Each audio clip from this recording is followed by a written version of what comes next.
Hello everybody, welcome to Lex's Lounge. How you all doing? I'm just on a nice picturesque semi-rural type of road that's in my neighborhood.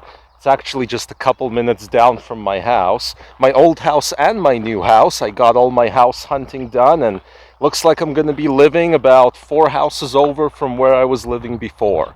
Just in a nicer house. So there you guys go. That whole thing is concluded. But today's video is actually primarily about cryptocurrency, where I think the remainder of the bull run is going, and all of this stuff that happened with Tesla and Bitcoin and them no longer taking it transactionally.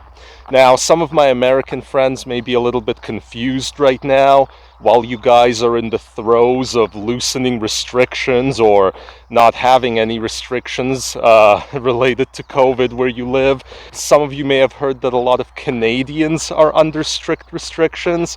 Well, that actually sort of depends on where you are. If you have the unfortunate luck of falling within the jurisdiction of this man, Premier Doug Ford of Ontario, a man whose fridge is the only thing that needs a strict lockdown. He's got people under stay-at-home orders. He's got outdoor activities closed, like Looney Tunes, stuff like that I would have thought we learned from a year ago not to do. But I'm in British Columbia, so that's why I'm able to go where I please. And I like this thing. This is like 100-year-old barn. Check this out. This town that I live in was founded around 1867, and this looks like something a little bit closer to one of the original buildings. But yeah, let's talk a little bit about Bitcoin. So what ended up happening last week, or not last week, literally 3 days ago, is suddenly Elon Musk tweets out that Tesla is no longer going to be accepting Bitcoin, which is an incredible development since they only recently bought it in a very high-profile way, and then began taking it for transactions. Literally maybe a month and a half ago, the ability to pay in Bitcoin began working on their website. And then suddenly Elon tweets out, well, that's it, we're not taking Bitcoin anymore. We might still in the future once the network becomes greener, but we're concerned with the overall energy expenditure of it. There was another tweet where he expressed concern about how much of the network is powered by coal. And basically they said that in the short term, they're going to look for a cryptocurrency with less than 1% the energy usage per transaction of Bitcoin. Some of this was a little bit bizarre because all of these things were true 2 or 3 months ago. So I think that Tesla and Elon might be learning a little bit as they go, particularly based on the fact that afterwards he was talking about improving the energy efficiency of Dogecoin, which, by the way, would involve moving Dogecoin from a proof of work blockchain over to a proof of stake blockchain.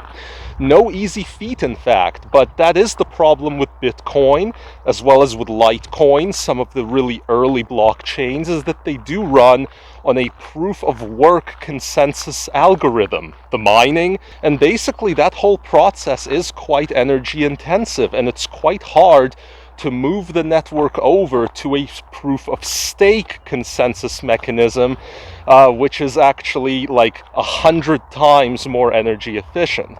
Interestingly, Ethereum is currently moving over from proof of work to proof of stake.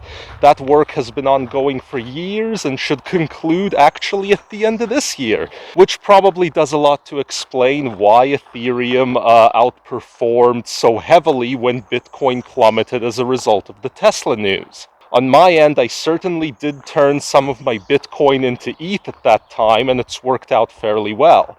Also, what I did is I moved a bunch of my Litecoin and turned it into a mix of Cardano and Algorand. These are two fairly technologically advanced proof of stake blockchains that have already been doing well prior to this news, but literally Cardano is the only thing going up while the market consolidates, which tells you a lot. And Cardano is quite advanced. I mean, it's basically what ETH 2.0 strives to be, except it's also got on-chain governance. really good on-chain governance. And at its current market cap, it's a little bit like Ethereum was below $1,000. So yeah, that's what I've been doing, Cardano and Algorand, and I don't think that this is going to mark the end of the bull run. I think that the overall cryptocurrency bull run is still on schedule, but for the rest of it, I would expect proof of work to underperform proof of stake quite significantly. Because this was a problem that was going to come to a head sooner or later. There was really no way around that, but to have somebody as high profile as Elon bring it to a head so early and in such a dramatic way, that's going to impact the market for the rest of the bull run. So be well aware of that.